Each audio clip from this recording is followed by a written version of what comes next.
dalam agama Yahudi, mereka melakukan satu penafsiran yang agak radikal, saya boleh katakan, dan sampai mengubah ayat ataupun menambah ayat. Tapi adakah kedua-dua agama lain seperti agama Kristian dan juga Islam membuat perkara yang sama? Istilah ini di dalam bidang teologi dipanggil tahrifun nas ataupun tahriful makna. Kita menyelewengkan teks ataupun menyelewengkan makna teks tersebut tanpa mengubah teks itu sendiri. So ada dua golongan Yahudi, dia buat dua-dua sekali. Dia buat yuharrifuna al-kalima an mawadhi'i, yaktubuna al-kitaba bi aydihim, tulis dengan tangan mereka, maksudnya mereka tambah, mereka kurang lah. Kalau yuharrif pula, dia selewengkan makna dia. Dua-dua mereka buat. Golongan Kristian pun daripada pembelajaran kita melakukan perkara yang sama. Ini dibuktikan sendiri oleh pengkaji-pengkaji mereka sendiri. There is no identical Bible. Dalam versi-versi Bible yang berbeza-beza tu banyak perbezaan, ada yang kurang ayat, ada yang tambahan ayat. Jadi berlaku tahrif bil lafaz dan juga tahrif bil makna. Beza dua abang-abang kita ni dengan kita adalah Allah Subhanahu Wa Taala sendiri yang memelihara lafaz Al-Quran. Lafaz Al-Quran itu tidak boleh diganggu, tidak akan diganggu. Jadi golongan-golongan seperti ini, dia nak kacau bahagian mana? Dia kacau bahagian tahriful makna, penyelewengan makna. Saya bagi contoh. Orang-orang seperti Ibn Arabi, bila dia baca ayat innal ladzina kafaru sawa'un 'alaihim anzartahum am lam tunzirhum la yu'minun. Ayat yang jelas,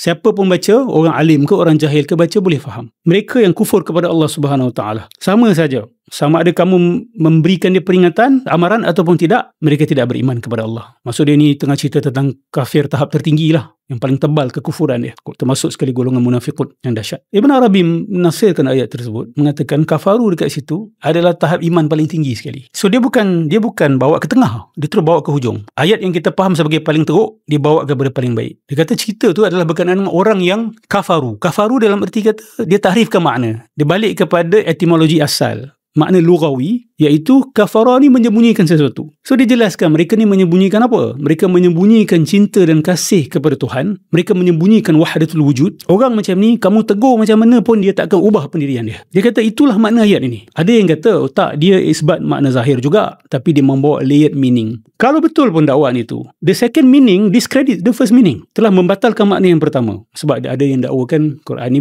ialah tafsiran berlapis. Kita tak ada masalah dengan tafsiran berlapis. Kita ada masalah dengan tafsiran berlapis yang bercanggahan dengan satu sama lain. Ini strategi Origen. Ini strategi Philo sebelum ini di dalam agama Yahudi.